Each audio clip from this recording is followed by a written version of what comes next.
ನಮಸ್ಕಾರ ಸ್ನೇಹಿತರೆ, ನಮ್ಮ ಮೈಥಾಲಜಿ ಮೀಟ್ಸ್ ಮೀ ಚಾನೆಲ್ಗೆ ತಮಗೆಲ್ಲರಿಗೂ ಸ್ವಾಗತ. ಈಗ ನಾವು ಹನುಮ ಜಯಂತಿಯ ದೈವಿಕ ರಹಸ್ಯ ವೇದ ಪುರಾಣಗಳಲ್ಲಿ ಇರುವ ಪೌರಾಣಿಕ ಕಥೆಯನ್ನು ತಿಳಿಯೋಣ. ಬನ್ನಿ. ಹನುಮನ ಜನನ, ಬಾಲ್ಯ ಲೀಲೆಗಳು, ರಾಮಾಯಣದಲ್ಲಿ ವರ್ಣಿತ ಹನುಮನ ಯೋಗ, ಶಕ್ತಿ, ಭಕ್ತಿ, ಶೌರ್ಯದ ಕಥೆ, ಸಾಂಸ್ಕೃತಿಕ ಪ್ರಭಾವ ಹಾಗೂ ನಮ್ಮ ಜೀವನಕ್ಕೆ ಹನುಮಂತ ದೇವರ ಆಶೀರ್ವಾದ ನೀಡುವ ಆಧ್ಯಾತ್ಮಿಕ ಬೆಳಕು ಎಲ್ಲೆಡೆ ಪ್ರಜ್ವಲವಾಗಲಿ. ಹನುಮ ಜಯಂತಿಯ ಪವಿತ್ರ ಜನನ. ಹನುಮಂತನ ಜನನವನ್ನು ತ್ರಿಮೂರ್ತಿಗಳ ಸಂಯೋಜಿತ ಆಶೀರ್ವಾದ ಎಂದು ಶಾಸ್ತ್ರಗಳ ಆಧಾರಿತ ಪುರಾಣಗಳಲ್ಲಿ ಹೇಳಲಾಗಿದೆ. ವೇದ ಪುರಾಣಗಳಲ್ಲಿ ಇದನ್ನು ಅತ್ಯಂತ ಪವಿತ್ರ ಕ್ಷಣ ಎಂದು ಗೌರವಿಸಿ ಆಧರಿಸಿ ಮಾರುತಿಯ ಕಥೆಯನ್ನು ವರ್ಣಿಸಲಾಗಿದೆ. ಪುರಾಣದ ಮೂಲಗಳು. ಹನುಮನ ಜನನವನ್ನು ಮುಖ್ಯವಾಗಿ ಈ ಗ್ರಂಥಗಳಲ್ಲಿ ವಿವರಿಸಲಾಗಿದೆ. ಶಿವಮಹಾಪುರಾಣ, ಪದ್ಮಪುರಾಣ, ಬ್ರಹ್ಮಾಂಡ ಪುರಾಣ, ಸ್ಕಂದ ಪುರಾಣ ಹಾಗೂ ವಾಲ್ಮೀಕಿ ರಾಮಾಯಣದ ಕಿಷ್ಕಿಂಧಾಕಾಂಡದಲ್ಲಿ ವರ್ಣಿಸಲಾಗಿದೆ. ಈ ಎಲ್ಲ ರೀತಿಯ ಪೌರಾಣಿಕ ಗ್ರಂಥಗಳು ಒಂದೇ ವಿಷಯವನ್ನು ಹೇಳುತ್ತದೆ. ಹನುಮನು ಪರಮಶಿವನ ಅಮೃತಾಂಶ, 11ನೇ ರುದ್ರಾವತಾರ, ರಾಮನ ಕಾರ್ಯಗಳನ್ನು ಪೂರ್ಣಗೊಳಿಸುವ ಉದ್ದೇಶಕ್ಕಾಗಿ ಅವತಾರ ಹೊಂದಿದ್ದಾರೆ.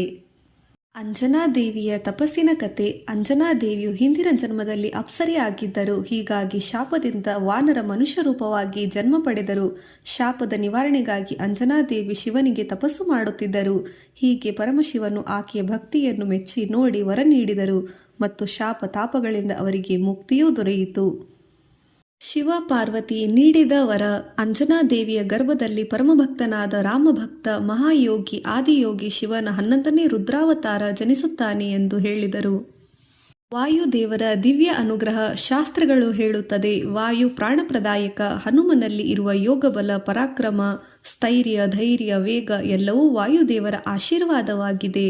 ದೈವಿಕ ಜನನ. ಅಂಜನಾದೇವಿ ಧ್ಯಾನಿಸುತ್ತಿದ್ದಾಗ ದಿವ್ಯ ಪ್ರಕಾಶಮಾನವಾದ ಕಿರಣಗಳಲ್ಲಿ ಆಕೆಯ ಗರ್ಭದಲ್ಲಿ ಸೇರಿಕೊಂಡಿತು. ಪ್ರಾಣಪ್ರದಾಯಕ. ವಾಯುದೇವ, ಶಿವ, ಪಾರ್ವತಿ, ಕೇಸರಿ ಮತ್ತು ಅಂಜನಾದೇವಿಯ ತಪಸ್ಸಿನ ಫಲವಾಗಿ ಇವೆರಡರ ಸಂಯೋಗದಿಂದ ಹನುಮನ ಅವತಾರವು ಸಂಭವಿಸಿದೆ. ಪ್ರಪಂಚದಲ್ಲಿ ಧರ್ಮ, ಶಾಂತಿ, ಕಲ್ಯಾಣವನ್ನುಂಟು ಮಾಡುವ ಭಕ್ತಿ, ಸೇವೆ, ದಯೆ, ಧರ್ಮ, ಶಾಂತಿ, ಶೌರ್ಯ, ನಿರ್ಮಲ ಚರಿತ್ರೆ ಹನುಮನದಾಗಿದೆ. ಪ್ರತಿರೂಪಗೊಂಡಂಥ ದಿನ ಹನುಮ ಜಯಂತಿ. ಅದೇ ನಮ್ಮ ಅಚ್ಚುಮೆಚ್ಚಿನ ಹನುಮ ಜಯಂತಿ, ಹನುಮನ ಅವತಾರವಾದ ದಿನವಾಗಿದೆ. ಹನುಮನ ಬಾಲ್ಯ. ಹನುಮನ ಬಾಲ್ಯ ಪಾಠಗಳಿಂದ ತುಂಬಿದೆ. ವೇದ ಪುರಾಣಗಳು ಹೇಳುವ ಕೆಲವು ಪ್ರಸಿದ್ಧ ಘಟನೆಗಳು. ಸೂರ್ಯೋದಯದಲ್ಲಿ ಸೂರ್ಯ ಹಣ್ಣು ಎಂದು ಭಾವಿಸಿ ಹನುಮನು ಆಕಾಶಕ್ಕೆ ಧಾವಿಸಿ ಹೋದ ಘಟನೆ. ಒಮ್ಮೆ ಬಾಲ ಹನುಮನು ಆಕಾಶದಲ್ಲಿ ನೋಡುವಾಗ ಅಲ್ಲಿ ಹೊಳೆಯುತ್ತಿದ್ದ ಸೂರ್ಯನನ್ನು ಕಂಡನು. ಆತ ಕಲ್ಪನೆಯಲ್ಲಿ ಹಾಗೆಯೇ ಭಾವಿಸಿದ ಕೆಂಪು ಹಣ್ಣೆಂದು ತಿಳಿದು ಆಕಾಶದಲ್ಲಿ ಜಿಗಿದು ಹಾರಿ ಹೊರಟು ಹೋದರು. ಅದು ಕೇವಲ ಕಥೆಯಲ್ಲ, ಅವರ ಅಪಾರ ಶಕ್ತಿ, ಬುದ್ಧಿ, ಧೈರ್ಯದ ಪ್ರಥಮ ಉದಾಹರಣೆಯಾಗಿತ್ತು.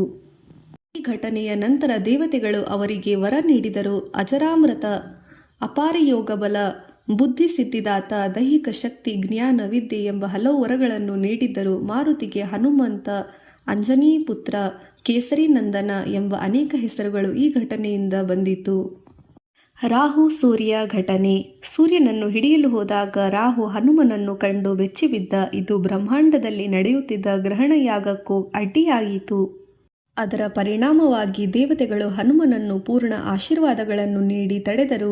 ಬಾಲ್ಯದಲ್ಲಿಯೇ ವೇದಗಳ ಜ್ಞಾನ. ಪುರಾಣದಲ್ಲಿ ಹನುಮನನ್ನು ವೈದಿಕ ಪಂಡಿತ, ವ್ಯಾಕರಣ ಚಕ್ರವರ್ತಿ, ಯೋಗರತ್ನ, ಶೌರ್ಯರಾಜ, ಧೀರಬುದ್ಧಿ, ಪರಾಕ್ರಮಿ, ದೃಢ ಸಂಕಲ್ಪ ಎಂದು ಕರೆದಿದ್ದಾರೆ.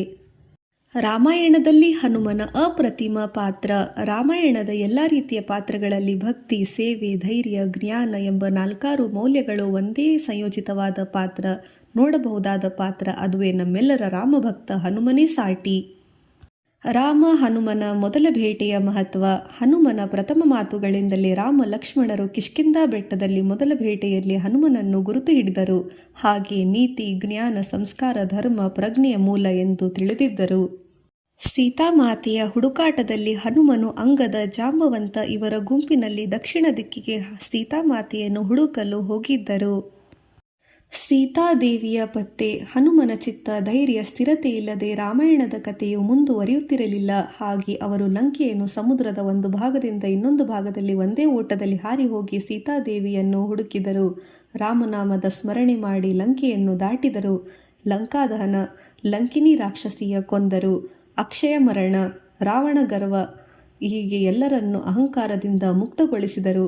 ಹೀಗೆ ಸೀತಾಮಾತೆಯನ್ನು ಕಂಡರೇನು ಅವರು ತಂದ ಮಾಹಿತಿಯೇ ಯುದ್ಧದ ದಿಕ್ಕನ್ನು ಬದಲಾಯಿಸಿತು. ಲಂಕೆಯ ದಹನ ಅಧರ್ಮದ ನಾಶದ ಸಂಕೇತ. ರಾವಣನ ಪ್ರಭುತ್ವಕ್ಕೆ ಗರ್ವ, ಅಹಂಕಾರ, ಅಜ್ಞಾನ, ಅಂಧಕಾರದಲ್ಲಿ ಅಧರ್ಮದ ನಾಶದ ಸಂಕೇತವಾಗಿ ಹನುಮನು ಅಗ್ನಿ ತೇಜಸ್ಸು ರೂಪವಾಗಿ ಲಂಕೆಯನ್ನು ಭಸ್ಮ ಮಾಡಿದ. ಧರ್ಮ ಪರವಾಗಿ ರಾವಣನಿಗೆ ಎಚ್ಚರಿಸಿದರು. ಸಂಜೀವಿನಿ ಪರ್ವತ, ನಿಸ್ವಾರ್ಥ ಸೇವೆ. ಲಕ್ಷ್ಮಣನ ಪ್ರಾಣ ಉಳಿಸಲು ತನ್ನ ಜೀವನದ ವ್ಯಾಮೋಹವನ್ನು ತೊರೆದು ಜೀವ ಉಳಿಸಲು ಔಷಧಿಯನ್ನು ಗುರುತಿಸಲು ಸಾಧ್ಯವಾಗದೆ ಹೋದಾಗ ಸಮಯಕ್ಕೆ ತಲುಪಬೇಕಾದ ಪರಿಸ್ಥಿತಿಯಲ್ಲೂ ಸಂಪೂರ್ಣ ಸಂಜೀವಿನಿ ಬೆಟ್ಟವನ್ನೇ ಹೊತ್ತು ತಂದದ್ದು. ಅಸಾಮಾನ್ಯ ಶೌರ್ಯ, ಧೈರ್ಯ, ಬಲ, ಬುದ್ಧಿ ಅವನಲ್ಲಿ ಇತ್ತು. ಅಷ್ಟಸಿದ್ಧಿದಾಯಕ ಮತ್ತು ಶುದ್ಧ ಬುದ್ಧಿ, ರಾಮನಾಮದ ಮಹಿಮೆ ಅಪಾರವಾಗಿತ್ತು. ಹೀಗೆ ಹನುಮನಲ್ಲಿ ವಿಶೇಷ ಗುಣಗಳು ತುಂಬಿದೆ. ಹನುಮ ಜಯಂತಿಯ ದಿನಾಂಕಗಳ ವೈವಿಧ್ಯ. ಭಾರತದ ಬೇರೆ ಬೇರೆ ಪ್ರಾಂತ್ಯ ಪರಂಪರೆಗಳಲ್ಲಿ ಹನುಮ ಜಯಂತಿಯನ್ನು ಬೇರೆ ಬೇರೆ ದಿನಗಳಲ್ಲಿ ಆಚರಿಸುತ್ತಾರೆ. ಚೈತ್ರ ಪೂರ್ಣಿಮೆ ಉತ್ತರ ಭಾರತದಲ್ಲಿ, ಮಾರ್ಗಶೀರ್ಷ ಅಮಾವಾಸ್ಯೆ ಕರ್ನಾಟಕ, ತಮಿಳುನಾಡು, ತೆಲುಗು ಪ್ರದೇಶ ಪ್ರಾಂತ್ಯಗಳ ಆಧಾರಿತ ಪಂಚಾಂಗದ ಮೇಲೆ ಆಧಾರಿತವಾಗಿದೆ. ವೈಶಾಖ ಕೃಷ್ಣ ದಶಮಿ ಶ್ರೀ ವೈಷ್ಣವ ಪರಂಪರೆ. ಧನುರ್ಮಾಸ ಪೌರ್ಣಿಮೆ ಕೆಲವು ಮಠಗಳ ಪರಂಪರೆ.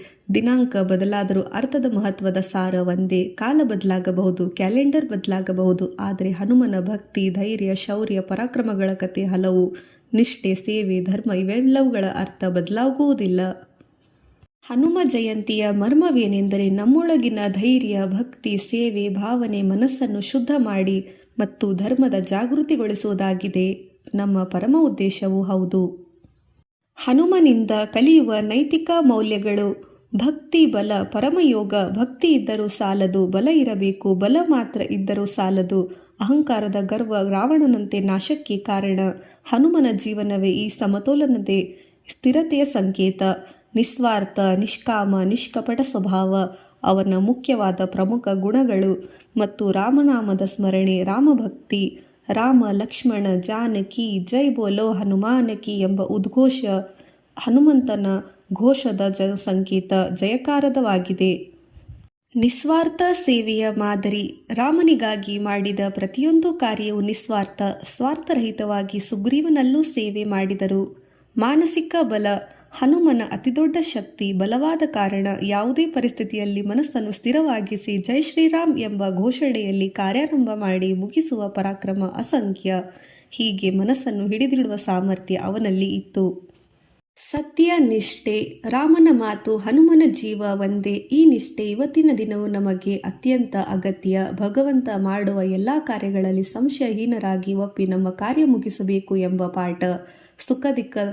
ಸುಖ ದುಃಖದಲ್ಲಿ ಸ್ಥಿರ ಧೈರ್ಯವನ್ನು ಹೊಂದಿರಬೇಕು. ಧೈರ್ಯ. ಹನುಮನನ್ನು ಸ್ಮರಿಸುವವನು ಭಯ ಭಕ್ತಿಯನ್ನು ಗೆಲ್ಲಬಲ್ಲ. ಹನುಮನ ಆರಾಧನೆಯ ಆಧ್ಯಾತ್ಮಿಕ ಫಲಗಳು. ಮನಸ್ಸಿನ ಅಶಾಂತಿ ದೂರವಾಗುತ್ತದೆ, ಆತ್ಮವಿಶ್ವಾಸ ಹೆಚ್ಚುತ್ತದೆ, ಧೈರ್ಯ ಮತ್ತು ಉತ್ಸಾಹ ಉಂಟಾಗುತ್ತದೆ, ಜೀವನದಲ್ಲಿ ಪಾಸಿಟಿವ್ ಸ್ಪಂದನೆ ಹೆಚ್ಚುತ್ತದೆ, ದುಷ್ಟಶಕ್ತಿಗಳು ದೂರವಾಗುತ್ತದೆ, ಕುಟುಂಬದಲ್ಲಿ ಶಾಂತಿ ಸಮೃದ್ಧಿ ಹೆಚ್ಚುತ್ತದೆ. ಶಾಸ್ತ್ರಗಳು ಹೇಳುತ್ತದೆ, ಹನುಮನ ಸ್ಮರಣೆ ಭಯನಾಶಕ.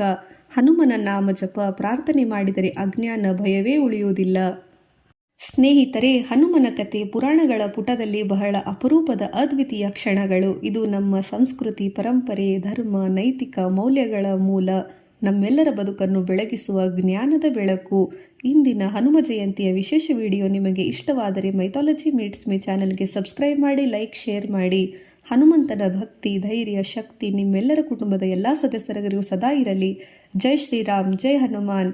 ರಾಮ ಲಕ್ಷ್ಮಣ ಜಾನಕಿ ಜೈ ಬೋಲೋ ಹನುಮಾನಕಿ. ಹನುಮಂತನಿಗೆ ಜಯವಾಗಲಿ. ಜೈ ಹನುಮಾನ್. ಜೈ ಹನುಮಾನ್.